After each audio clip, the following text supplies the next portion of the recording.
अभिनेत्री और सांसद कंगना रनौत ने प्रधानमंत्री नरेंद्र मोदी पर एक ऐसा आरोप लगाया है जिसे सुनकर लोग सन्न हैं। कंगना ने कहा है कि मोदी ने उनके साथ बलात्कार किया। जी हां, वही कंगना जो कभी मोदी की तारीफों के पुल बांधती थीं, वही कंगना आज मीडिया के सामने आकर रो रो कर कह रही हैं कि उन्हें इस्तेमाल किया गया, उनके भरोसे के साथ खिलवाड़ हुआ और अब वह चुप नहीं रहेंगी। अब सवाल यह है कि अगर यह आरोप सच है तो देश के प्रधानमंत्री पर इतना बड़ा इल्जाम लगना क्या सिर्फ व्यक्तिगत मामला है या लोकतंत्र की आत्मा पर प्रहार है? कंगना का यह बयान ऐसे समय आया है जब देश में पहले से ही माहौल गर्म है। चुनाव ईवीएम की चोरी की बहस, सुप्रीम कोर्ट की सुनवाई और विपक्ष की एकजुटता।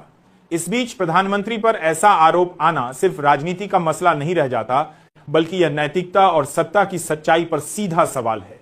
कंगना ने मीडिया के सामने कहा कि उन्होंने सालों तक चुप रहकर सब सहा। उन्हें लगा कि सत्ता के खिलाफ बोलने से उनका करियर खत्म हो जाएगा।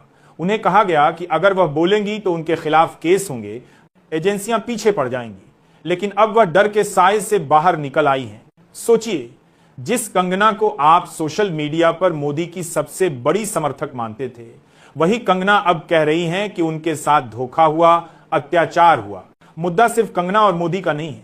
मुद्दा यह है कि सत्ता की ताकत कैसे इंसानों को चुप कराती है। अगर एक सांसद और मशहूर अभिनेत्री इस तरह से दबाई जा सकती हैं, तो आम औरत का क्या होगा?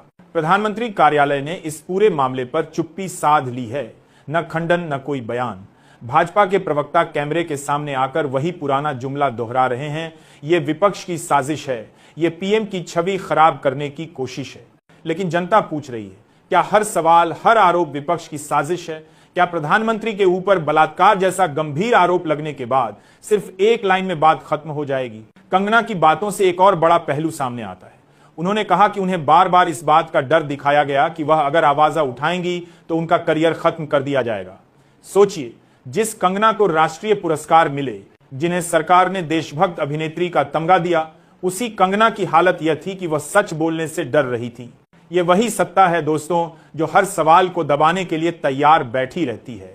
यहां सवाल पूछने वाला देशद्रोही बना दिया जाता है और चुप रहने वाला संस्कारी नागरिक। मीडिया का हाल भी देख लीजिए। अभी तक इस खबर को ज्यादातर चैनलों ने दबाने की कोशिश की है। कुछ अखबारों ने छोटे कोनों में एक लाइन की खबर छापी, मानो कुछ हुआ ही नहीं। ये वही मीडिया है जो सुबह से रात तक कंगना की हर ट्वीट पर बहस करता था। वही मीडिया आज चुप है क्योंकि सवाल प्रधानमंत्री पर है। दोस्तों, यही फर्क है। जब सवाल आम जनता पर होता है तो चैनल चिल्लाते हैं, जब सवाल सत्ता पर होता है तो चैनल चुप हो जाते हैं। कंगना ने यहां तक कहा कि उन्हें कई बार सत्ता के इशारों पर इस्तेमाल किया गया, उन्हें मंचों पर बुलवाया गया, विपक्ष के खिलाफ बयान दिलवाए गए। उन्हें लगता था कि वह राष्ट्रवाद का चेहरा है, लेकिन असल में उन्हें सत्ता का मोहरा बना दिया गया। सोचिए, यह आरोप सिर्फ व्यक्तिगत नहीं है, यह सत्ता के चरित्र को उजागर करता है।